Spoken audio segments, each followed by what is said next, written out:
Hello everybody, Lewis Clark aka Sonic Yoda here. I'm joined by Pete aka Titanscreed. Hello! From Project Phoenix Productions. Hello. I say joined, I'm in his house, so I kind of joined him more than anything else.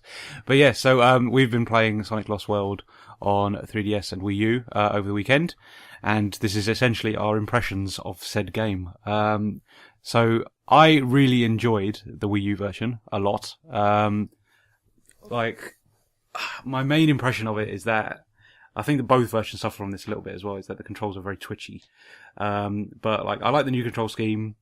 It really suits the style of game, because it's a lot slower, I suppose. But I mean, I don't want to say slow, but I think there's definitely a point. I mean, I can't judge on the 3DS version because I haven't played that. I only have the Wii U version. But I mean, as we've noticed, there's deserts. One of the desert ruin stages is pretty much like one of the old high speed zones, right? Yeah. Of old. So I mean, there are those levels for people that want speed. I mean, it just takes it out of your hand. Yeah. If you want to do a level, you can literally just hold down the right trigger. Yeah. Well, that's the thing, isn't it? I mean, even with the sprint enabled, it's still not like it unleashed levels of speed, but it's a lot more. I mean, the big focus on this one is platforming. There's an awful lot more, the level design is based on precision platforming, an awful, just like there's a larger increase on there's more of the focus on platforming, especially the whole parkour system.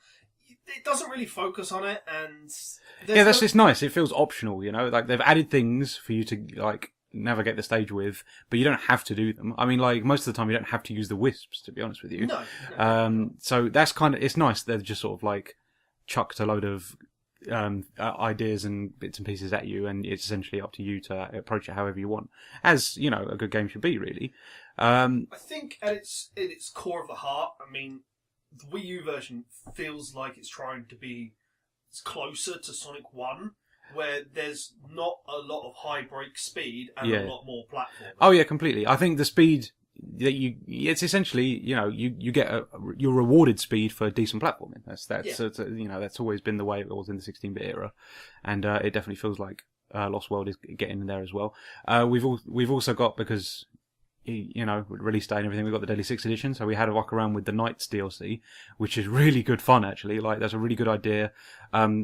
It works bizarrely well with Lost World because what with the focus on sort of round planets and centre of gravity and being able to navigate around a spherical object, Knights was very much like that anyway.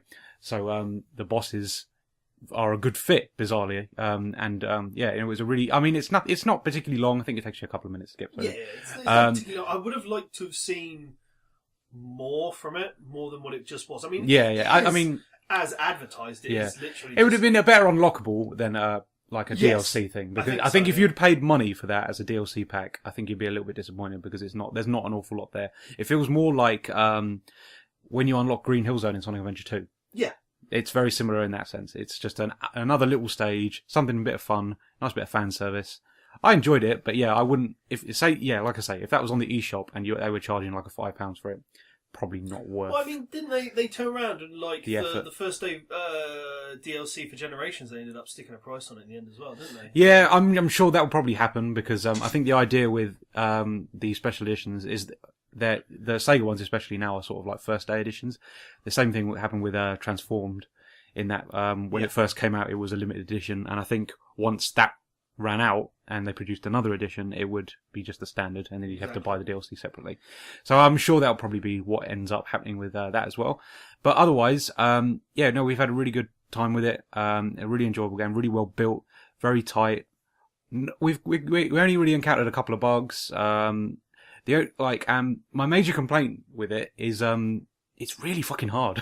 Really hard. The difficulty curve really steeps up. I mean, it's rated 7+, but I think you'd have a hard time with it. I mean, even I think one of the major points we saw, I mean, Silent Forest, one of the bosses, I think would cause people that are young a bit of an issue. The penultimate boss on the game. Oh god, yeah. I can't remember the names of the Deadly Six, but the main red dude. Yeah, the final battle with him is an absolute ball ache. That really took quite a few tries to actually get their head around what we were doing, and even when we did get our head around it, it was still a case of how could we do it? Yeah, I think we lost like a good 20 lives to that stage. But yeah, that's the only real major complaint I have with it, is that controls can be a little bit fiddly sometimes, and the difficulty does ramp up quite high. But generally, it's a really well built game. Really enjoyed what I played. The 3DS version is actually a really good companion piece to it. It actually feels like more of the console game and not just some scaled down version like we had with Generations. So yeah, they've definitely an improvement and a nice. I mean, that's the great thing about the Sonic series, is that every new game has kind of tried something different. You don't often get a straight sequel that repeats the same mechanics. Like this one has drastically overhauled the mechanics again, and it's good. It's fresh. You know, it's nice to come into something new every time when you play a Sonic game. So yeah, thumbs up.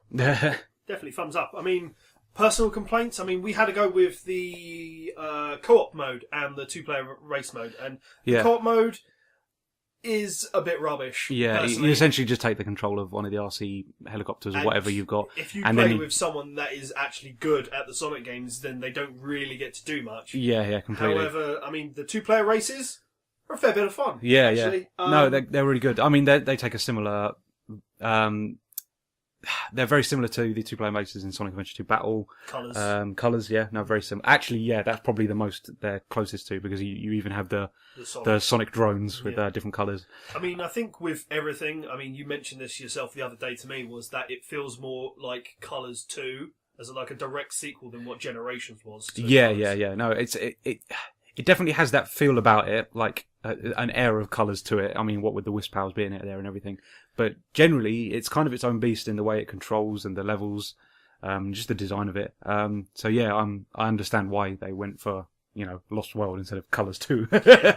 But yeah, I'm trying to think what else. I mean, that's generally my main overview of it, to be honest with you. My main feelings about it. Yeah, I think that pretty much sums it up. Good game. Steep difficulty curve, especially from the middle of the game upwards. Yeah. And yeah, I think, the controls can be a bit twitchy, but I think once it's a case of you've had some time with them and learnt all the different moves and how to correctly wall run and stuff, I mean, that was a bit of a pain in the ass for me, like, especially with like learning the wall run and then realising that you could dash sideways on the walls, to then go round a corner and then off you go on another wall run, essentially. But yeah, no, it's just a simple case of having a muck around with it, not losing your temper with it, which we did quite considerably, and then getting your head around the controls. And once the controls click, I actually really enjoyed it a lot, and I'm definitely going to be coming back to it. Like, I haven't got my Wii U yet, but I speak about it in the yet, because I think I'm definitely going to have to get one at some point. I mean, this was one of the main games I was looking forward to, along with things like Bayonetta 2 and Smash Brothers.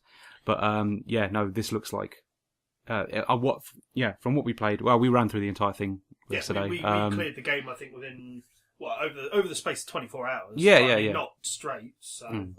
And there's, I mean, that it sounds like we've blasted through it, but really, it was a decent length game. It's a lot longer than.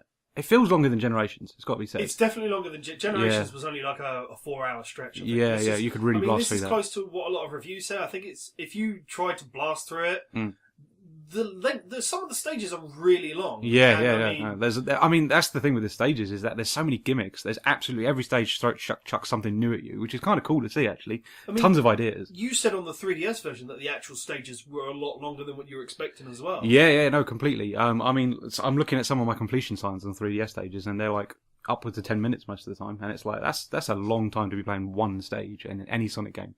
So yeah, no, they've definitely given you a lot of bang for your buck. So it's good to see.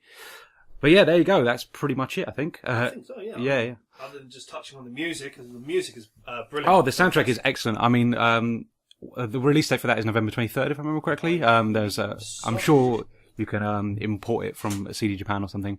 Place a pre-order down. Pete's just having a quick look. But yeah, no, the soundtrack was incredibly good, actually. There's, every stage theme was really memorable. A really good variety of songs, and it's all different styles. It's not just straight rock or everything things like that. There's lots of orchestral stuff as well. Yeah, the OST is out on the 27th of November. Oh, 27th of November. There you go. So there you go. And we're looking at 4,200 Japanese yen, which is probably going to be around 30 quid. I would have thought, British money. Maybe. What is it? 4,200. Yeah. About 26 quid. £26.50. Oh, yeah. You're probably going to get 30 quid with our postage as well. So, yeah. I'd recommend that a lot, actually. I really enjoyed that soundtrack. Not a bad song on it. There's some really...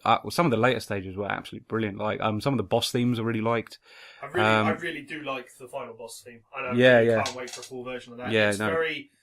I think it harks back to a lot of the old stuff. I mean, it's another tribute piece, realistically. Yeah. I mean, it's it's very similar to Colours in the sense that every stage has its own theme, a different set of instruments. It's not just one style for the entire game. It's very eclectic mix of songs going on, and I think it's going to be definitely worth owning the soundtrack for, because it'd be nice to actually listen to those songs back clean without all rings and bopping of badniks going on over the top of it. But there you go. That's our impressions of Sonic Lost World on the Wii U and 3DS. Toes up. Toes up indeed. Thank you very much for listening in. I've been Lewis Clark, aka Sonic Yoda. I've been Pete Nethercoat, aka Titanscreed. And you should probably subscribe to both our channels. I run SEGADriven's YouTube channel, and Pete runs Project Phoenix Productions. Indeed he does. Thank you very much, guys. See you next time. Take it easy.